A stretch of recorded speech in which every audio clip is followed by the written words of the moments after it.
The Book of Genesis from the Judeo-Christian tradition. In the beginning, God created the heaven and the earth.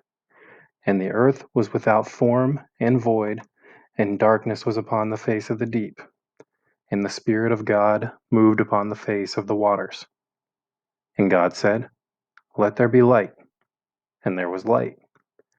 And God saw the light, that it was good, and God divided the light from the darkness. And God called the light day, and the darkness he called night. And the evening and the morning were the first day. And God said, "Let there be a firmament in the midst of the waters, and let it divide the waters from the waters." And God made the firmament, and divided the waters which were under the firmament from the waters which were above the firmament. And it was so. And God called the firmament heaven. And the evening and the morning were the second day. And God said, "Let the waters under the heaven be gathered together unto one place, and let the dry land appear." And it was so. God called the dry land earth, and the gathering together of waters were called seas. And God saw that it was good. And God said, "Let the earth bring forth grass, the herb yielding seed, and the fruit tree yielding fruit after his kind, whose seed is in itself upon the earth." And it was so. And the earth brought forth grass, and herb yielding seed after his kind, and the tree yielding fruit, whose seed was in itself after his kind. And God saw that it was good. And the evening and the morning were the third day.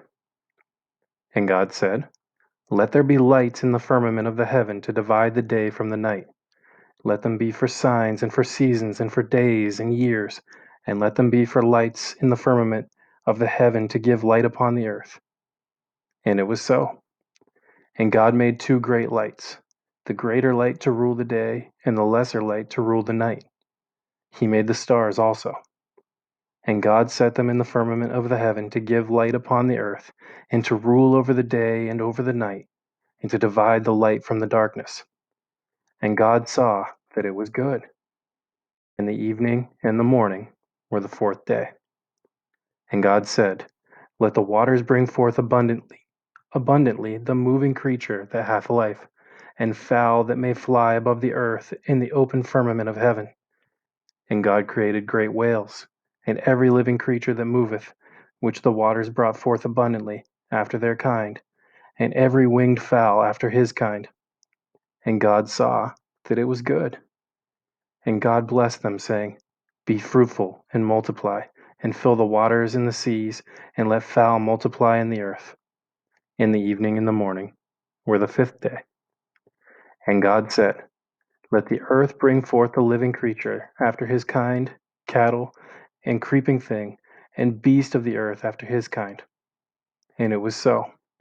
And God said, "Let us make man in my image, after my likeness, and let man have dominion over the fish of the sea, and over the fowl of the air, and over the cattle, and over all the earth, and over every creeping thing that creepeth upon the earth."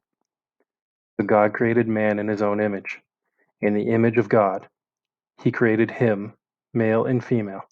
He created them. And God blessed them. And God said unto them, "Be fruitful, and multiply, and replenish the earth, and subdue it, and have dominion over the fish of the sea, and over the fowl of the air, and over every living thing that moveth upon the earth." And God said, "Behold, I have given you every herb bearing seed, which is upon the face of all the earth, and every tree, in which is the fruit of a tree yielding seed. To you it shall be for meat. And to every beast of the earth, and to every fowl of the air, and to every thing that creepeth upon the earth, wherein there is life, I have given every green herb for meat." And it was so. And God saw everything that he had made, and behold, it was very good. And the evening and the morning were in the sixth day. Adapted from the King James Bible.